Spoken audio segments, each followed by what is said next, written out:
මණ්ඩලේ නගරය නැරඹීමටයි අපි දැන් සූදානම් වන්නේ. මියන්මාරයේ දෙවන විශාලතම නගරය හැටියට සැලකෙන්නේ ශ්වේබෝ කියන ප්‍රදේශයේ තමයි අපි මේ මණ්ඩලයේ ආශ්‍රිතව මුලින්ම නැරඹුවේ. පැරණි මෘත ශරීර කීපයක් දකින්න ලැබෙන ප්‍රදේශයක්. මේ පරිසරය ග්‍රාමීය ලක්ෂණ වලින් යුක්තයි. මේ ගොඩනැගිලි තහඩු සෙවිලි කර සදා ඇති ආකාරය ආදිය දියුණු රැංගුන් නගරය වගේ නෙමෙයි. පෞරාණික ලක්ෂණ තමයි මේ භෝජනශාලා ආදී උනත් දකින්න තිබෙන්නේ. මේ විහාරස්ථානය ඒ වගේ පැරණි මෘත ශරීරයක් දකින්න ලැබෙන තැනක්. ගම්බද ලක්ෂණ හැම අතින්ම දකින්න පුළුවන්කම ලැබෙනවා.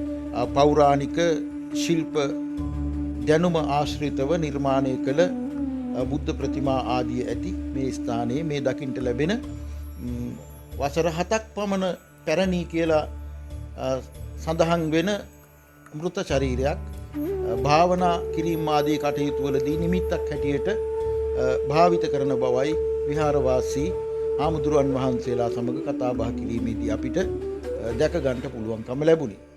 ඒ මලසිරුර හිමි හාමුදුරන් වහන්සේගේ රූපය ඔබ ඒ දකින්නේ ඡායා රූපය.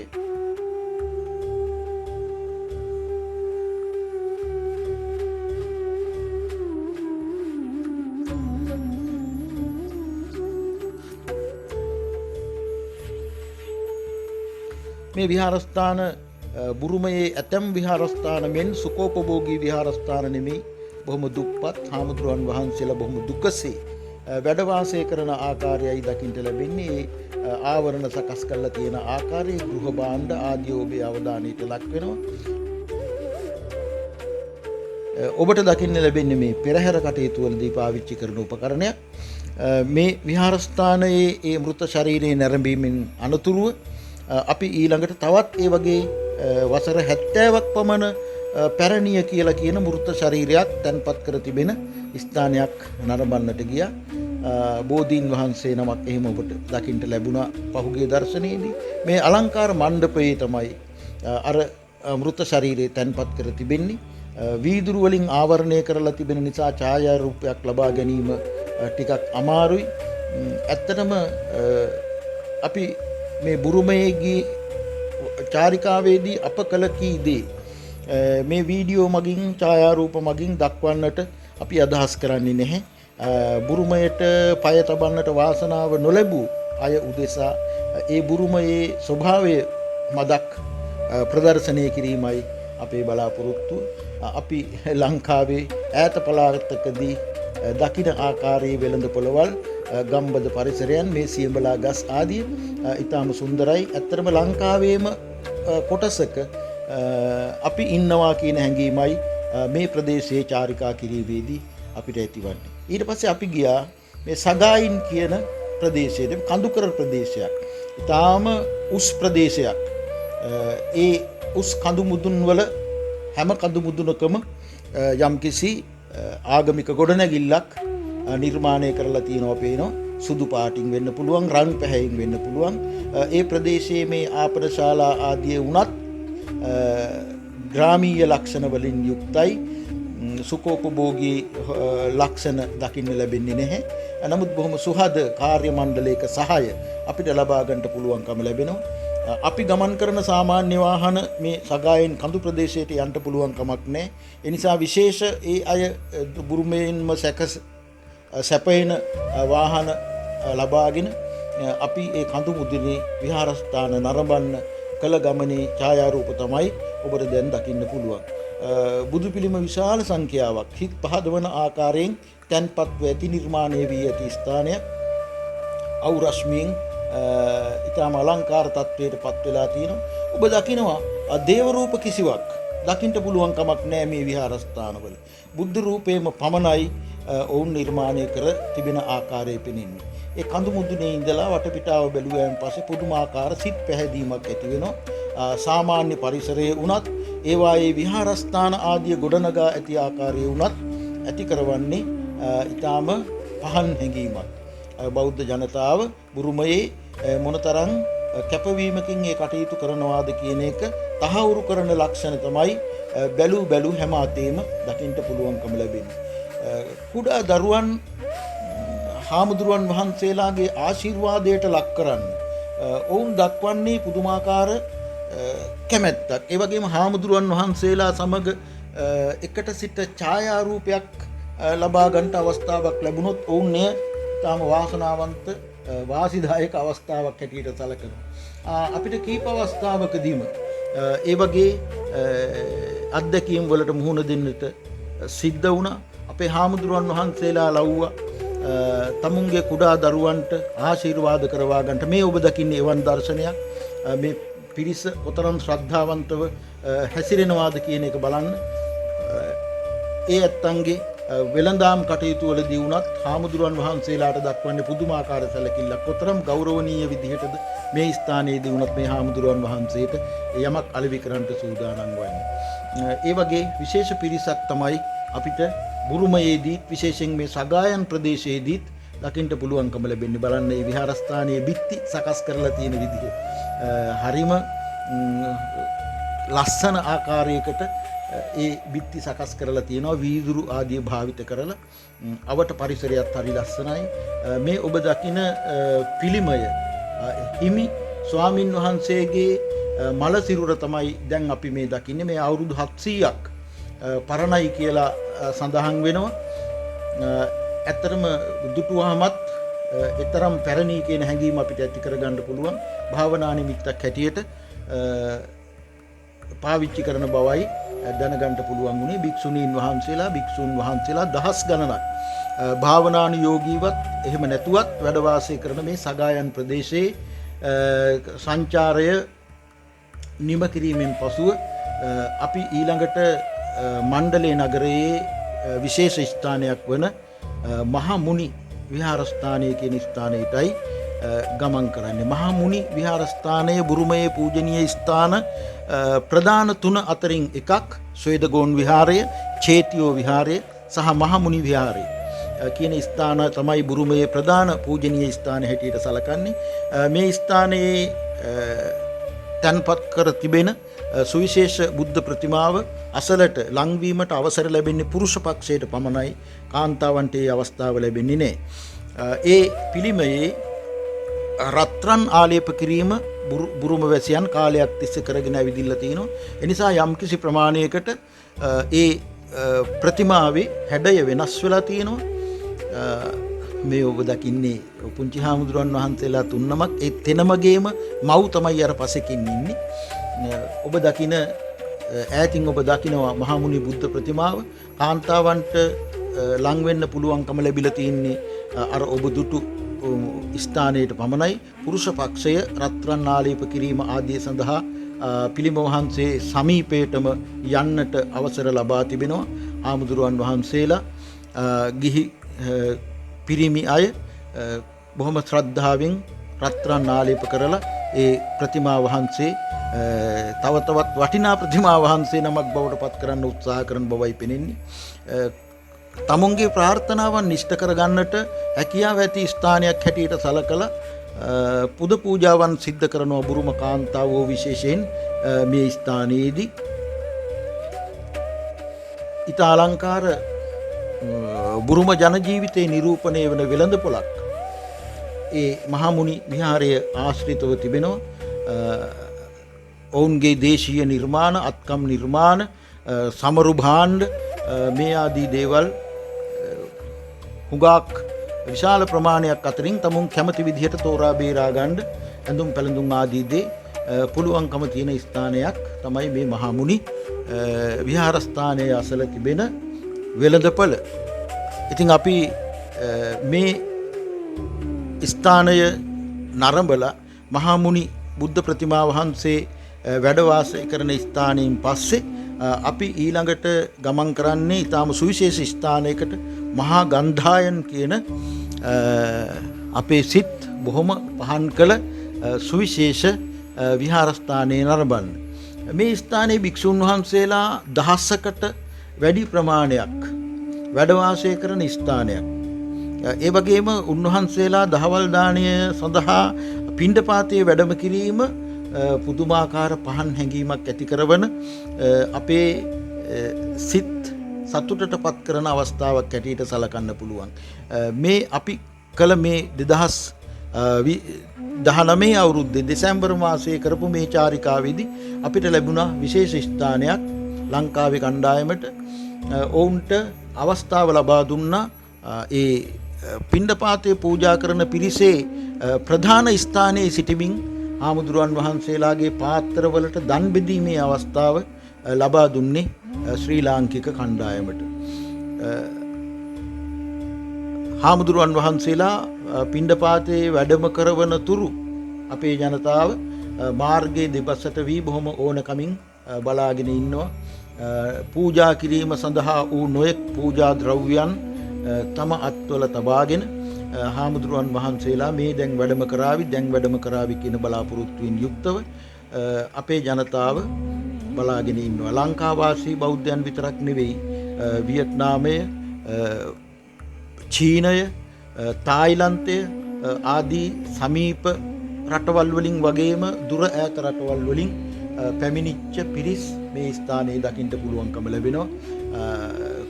ඒ අය විවිධ රටවල් වලින් පැමිණිලා හිටියත් මේ අවස්ථාවේ ඉන්නේ එකම සිටිවිල්ලක් දරාගෙන මේ වැඩම කරන්නේ ඒ ආයතනාධිපති ගෞරවනීය ලොකු හාමුදුරුවන් වහන්සේ. ඉතින් අපේ සංචාරක පිරිස් එකම හිතකින් හාමුදුරුවන් වහන්සේලාට පිණ්ඩපාතේ පූජා කරලා පින් ලබා ගැනීමේ අදහසත් ඒ වගේම ඊතරම් හාමුදුරුවන් වහන්සේලා පිරිසක් පිඬුසිඟා වැඩීම දැක බලා ගැනීමේ අදහසත් කියන මේ අදහස් දෙකම දරාගෙන බොහොම කැමැත්තෙන් බලාගෙන ඉන්න විශාල ආහාර භාජන හාමුදුරුවන් වහන්සේලා දහස් ගණනකට ආහාර සකස් කරනකොට ඒ විදිහේ භාජන පාවිච්චි කරන්න සිද්ධ වෙනවා.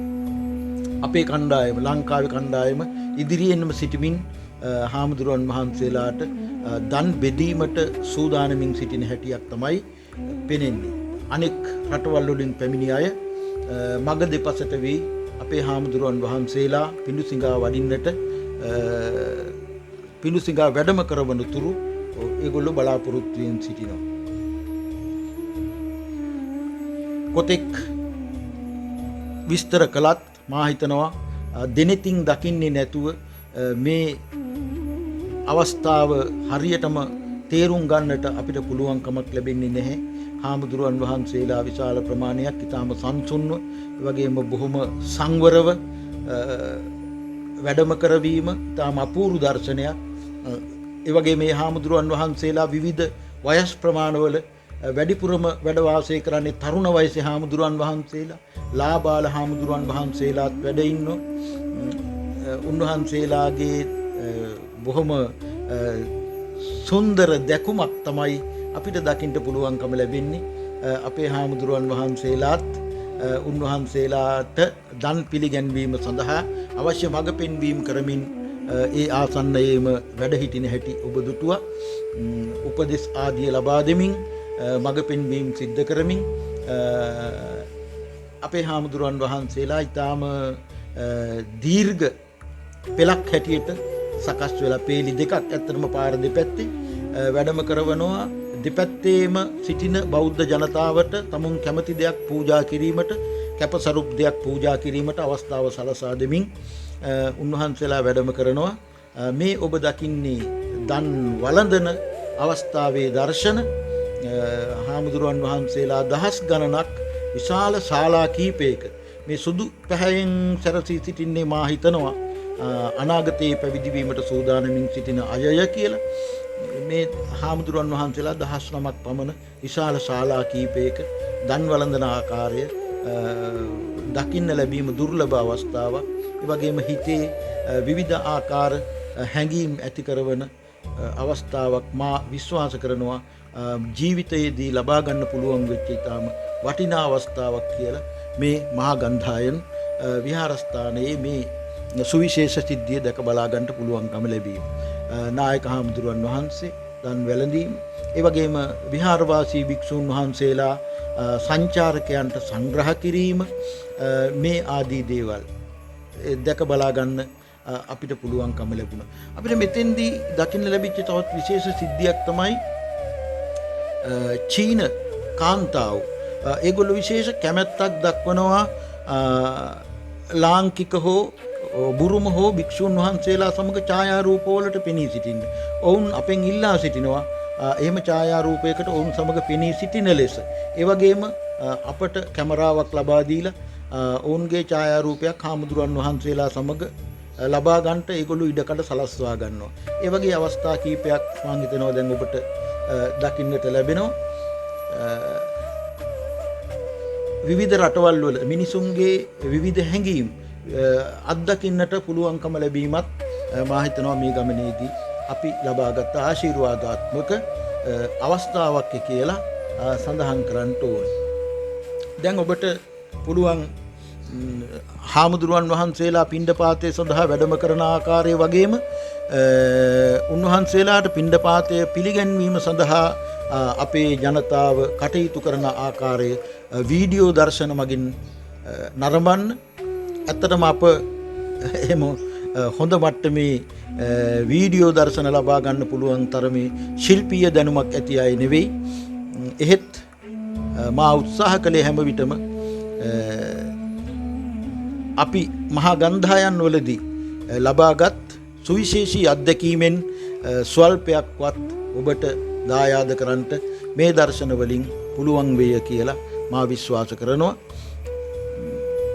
හාමුදුරුවන් වහන්සේලා දහස් ගණනක් එක තැන සංසුන් ගමනින් වැඩම කරවනවා දකින්ට ලැබීම, උන්වහන්සේලාට ශ්‍රද්ධා ගෞරවයෙන් යුක්තව යමක් පූජා කරන්නට අවස්ථාව සැලසීම, මේ හැම දෙයක්ම මම හිතන්නේ මේ අපේ ජීවිත කාලය තුල ලබන්නට පුළුවන්කම තියෙන ඊටාම වාසනාවන්ත දේ හැටියටයි විස්තර කරන්න පුළුවන්කම තියෙන්නේ. ඒ හාමුදුරුවන් වහන්සේලා ඊටාම සංසුන්ව සංවරව විශාල විනයකින් යුක්තව වැඩම කරවනවා. මාර්ගය දෙපසේම රැඳී සිටින ජනතාවගේ පූජාවන් ලැබමින් ඒ අයට තම තම රටවල් වලින් විශේෂයෙන් රැගෙන ආදී පූජා කරන්නට අවස්ථාව ලබා දෙමින් ඊටාම සංසුන්ව වැඩම කරවනවා. මේ වගේ පිරිසක්, විශේෂයෙන් තරුණ හාමුදුරුවන් වහන්සේලා පිරිසක්, කුඩා හාමුදුරුවන් වහන්සේලා පිරිසක් මේ විදිහට සංවිධානාත්මකව මේ වගේ කටයුත්තකට සම්බන්ධ කරන්නට මොනතරම් පුහුණුවක්, මොනතරම් හික්මීමක් අවශ්‍ය වේද කියන එක කල්පනා කරලා බලන්නට වටිනවා. මේ ස්ථානය කළමනාකරණය කරන, මේ ස්ථානය පරිපාලනය කරන මඟ පෙන්වන නායක හාමුදුරුවන් වහන්සේලා මොනතරම් දක්ෂ අයද, උන්වහන්සේලා මොනතරම් කැපවීමකින් මේ කටයුත්ත සිද්ධ කරනවාද කියන එක තේරුම් ගන්නට අමුතුවෙන් අටුවා ටීකා අවශ්‍ය කරන්නේ නැහැ. මේ හාමුදුරුවන් වහන්සේලාගේ සංසුන් පැවැත්මම ඊට සාක්ෂි සපයනවා කියන එකයි මා විශ්වාස කරන්නේ. ඊටාම අසීරු කටයුත්තක්. මේ වගේ විශාල පිරිසක් එක අරමුණක් කරා යොමු කිරීම, මේ විදිහට හැසිරවීම, භාවනා ආදී විශේෂ කටයුතු මගින් මිසක අනදීම් ආදියෙන් කරන්න පුළුවන් කමක් නැහැ. බොහොම ලස්සනට හැම හාමුදුරුවමක්ම හරිම දර්ශනීයයි. දැක බලාගෙන උන්වහන්සේලා දිහා බලන්ට හරි ආසයි. උන්වහන්සේලාගේ පෙනුම ශාන්තයි. උන්වහන්සේලාගේ ගමන ශාන්තයි. උන්වහන්සේලාගේ හැසිරීම ශාන්තයි. මේ හාමුදුරුවරු ආහාර වැළඳීමට පෙර ප්‍රත්‍යවේක්ෂාවට සූදානම් වෙනවා. අපි පොඩ්ඩක් ඊට සවන් දෙමු.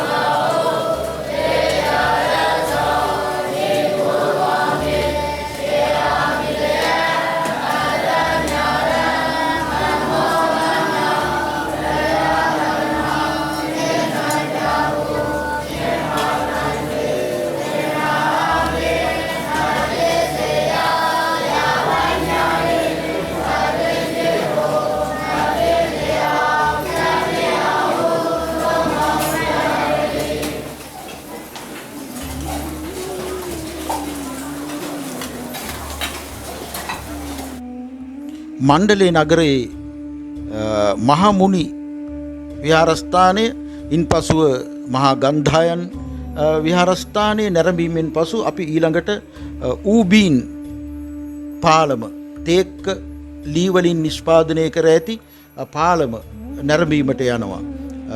දිගින් කිලෝමීටර් 1.2ක් යම්කිසි ස්ථානයක පැවති පැරණි මාලිගාවක නටමුන් ආශ්‍රය කරගෙන මේ පාලම නිර්මාණය කළා කියන එකත් ජනප්‍රවාදයේ පවතින කාරණයක්.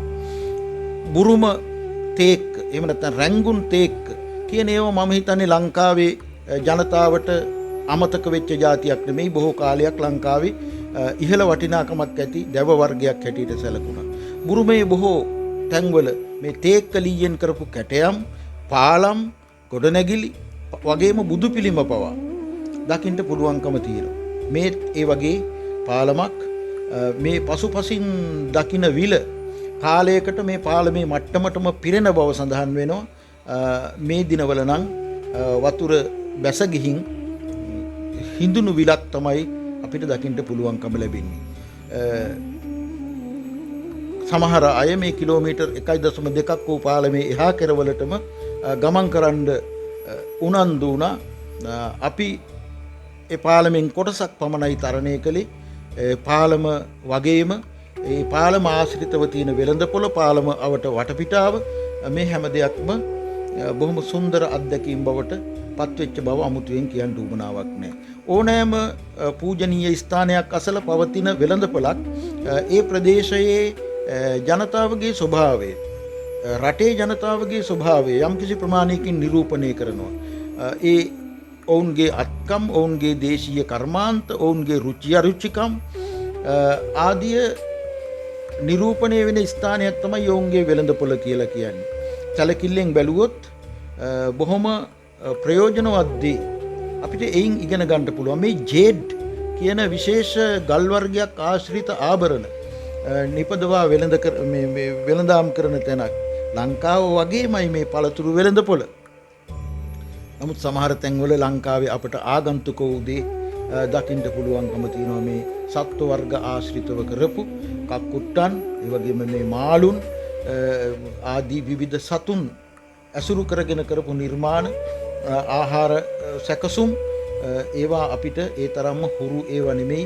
විශේෂයෙන් මේ වගේ මග දෙපස්ස ප්‍රසිද්ධ ස්ථානවල තබාගෙන අලෙවි කරනවා අපේ රටේ බොහෝ වෙලාවට දකින්න හම්බෙන්නේ නැහැ. නමුත් කුරුම්බා ආදී දේ විතරක් නෙමෙයි, ඒ වගේ සත්ව කොටස් ආශ්‍රිත නිර්මාණ පවා මෙහි වෙළඳපොලේ දකින්නට ලැබෙනවා. නොයෙක් ධාන්‍ය වර්ග, මේ රටකජු වලට මදක් සමානකම් ඇති ආහාර වර්ගයක්, ධාන්‍ය වර්ගයක්, මේ ඒගොල්ලන්ගේ විශේෂ වාහනයක්, සුවිශේෂ හැඩයක් ඇති වෙහෙරක්, ඒ සෑම කුඩා කුටියකම බුදු පිළිමයක් තැන්පත්ව තිබෙනවා පෙනෙනවා. ඉතින් මේ වගේ දේවල් ඒ ඌබීන් පාලම ආශ්‍රිත පරිසරයේ අපිට යම් ප්‍රමාණයක් දැක ගන්නට පුළුවන්.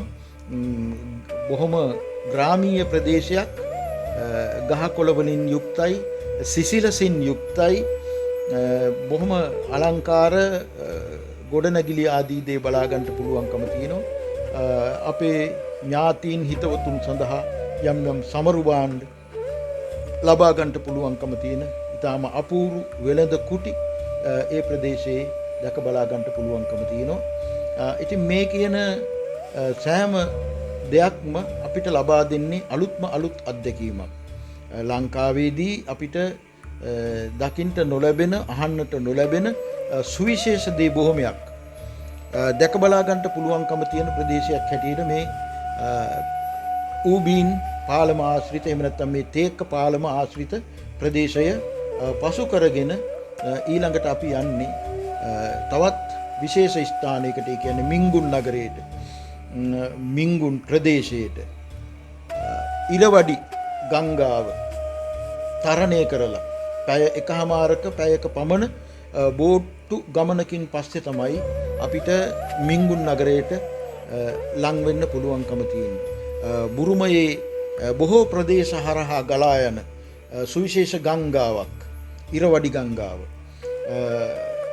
සමහර වෙලාවට ගඟේ දෙතෙර පේන්නේ නැති, ඉවුරු දෙක පේන්නේ නැති තරම් පළල්ව ගලා යන ගංගාවක් ඉරවඩි ගංගාව. මේ ගංගාව බොහෝ දෙනෙකුට තමුන්ගේ ජීවිත පවත්වාගෙන යන්න රැකියා සපයන ස්ථානයක්.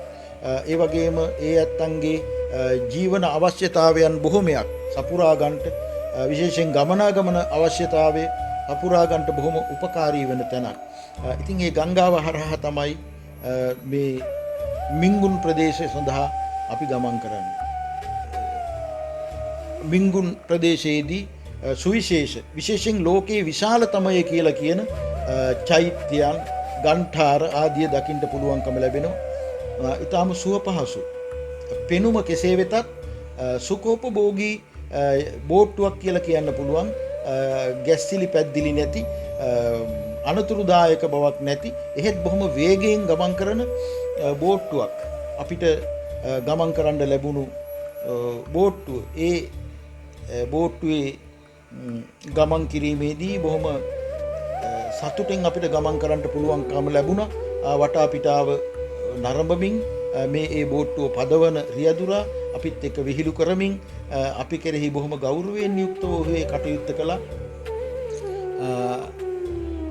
මේ නදිය හරහා කරන ගමන අවසානයේදී අපිට දකින්න ලැබෙන්නේ බොහොම සුන්දර ස්ථානයක්. කාන්තා පක්ෂයේ බෝට්ටුවේ යටතට්ටුවේ අපි කොතරම් බලා හිටියත් මං හිතන්නේ සනසිල්ලක් අත් වෙන්නේ නැහැ.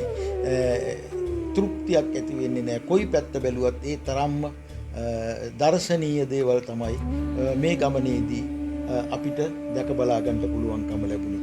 ඒ ජන ජීවිතයේ ගඟේ හැසිරෙන ආකාරයේ, ඉවුරු වල හැසිරෙන ආකාරයේ, ඒ අය තම තමුන්ගේ කාර්යයන් සිද්ධ කරගන්න ආකාරයේ නරඹමින් අපි මේ මින්ගුන් ප්‍රදේශයට ක්‍රමක්‍රමයෙන් ළඟා වෙනවා. දැන්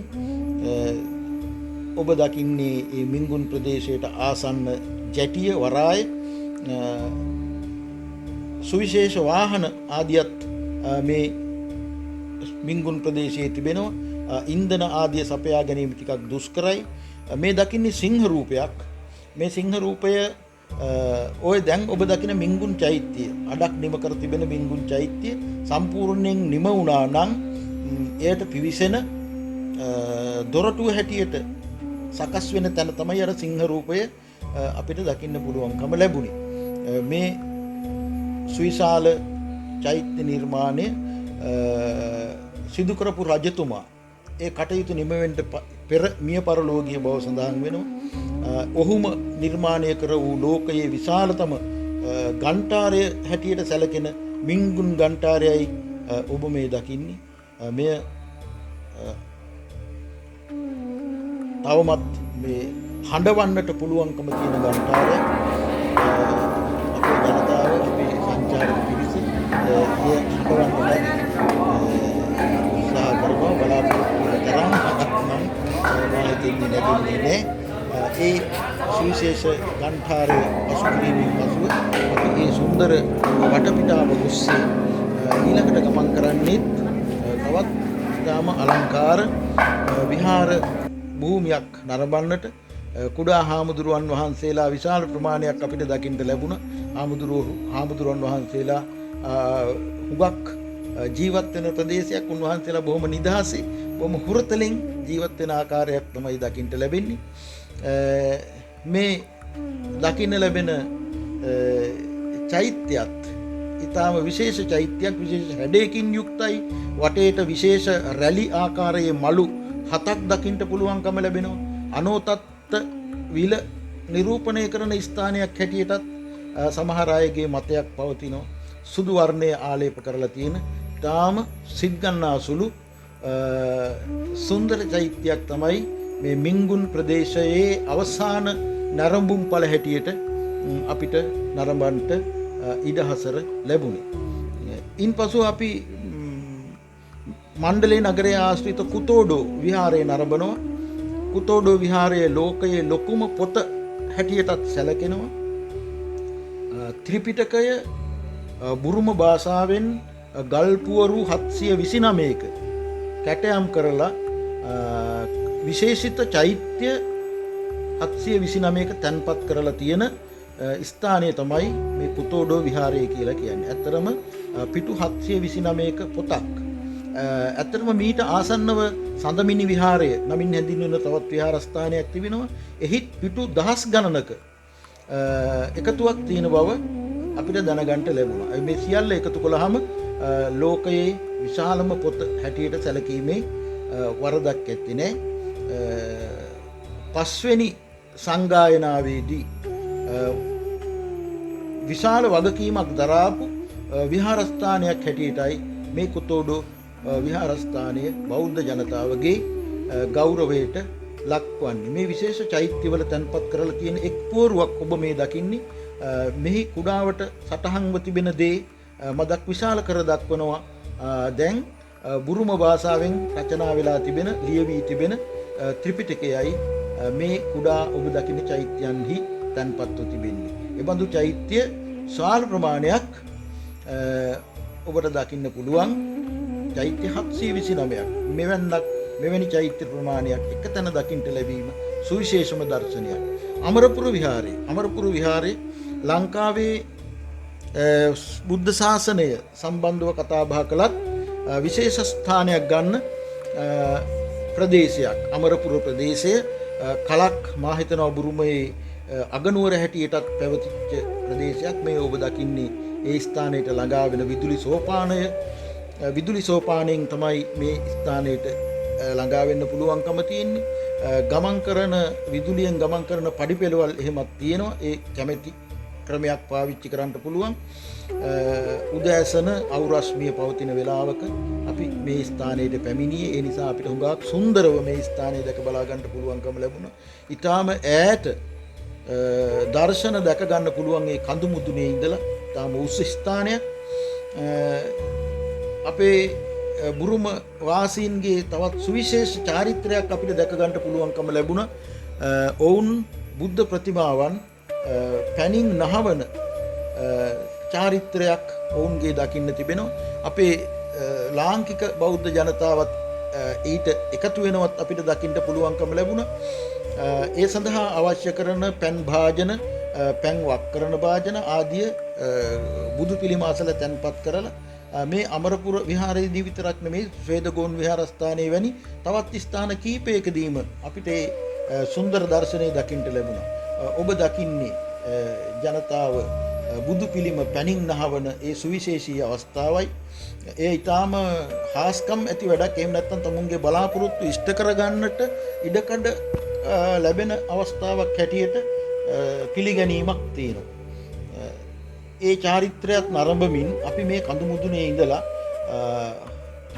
වටපිට ප්‍රදේශයට තරමක් අවධානය යොමු කළොත් අපේ කැමරා දර්ශනය තරම් පැහැදිලි නැති වුණත් විහාරස්ථාන, ගොඩනැගිලි, මංමාවත් ආදී විශාල වශයෙන් දකින්න පුළුවන් වටේට මේ තරමක් අවුරස්මිය ඉහළ ගිහින් තියෙන වෙලාවක්. ඒ නිසා ටිකක් ඇහැට අපහසු දර්ශන තමයි අපිට අපේ නෙත් තුළ ගැටුනේ. මේ අමරපුර විහාරස්ථානය නරඹලා ඊළඟට අපි යන්නේ බගෝ නගරයට. නැවත අපි බගෝ නගරයේදී මුණ ගැහෙමු.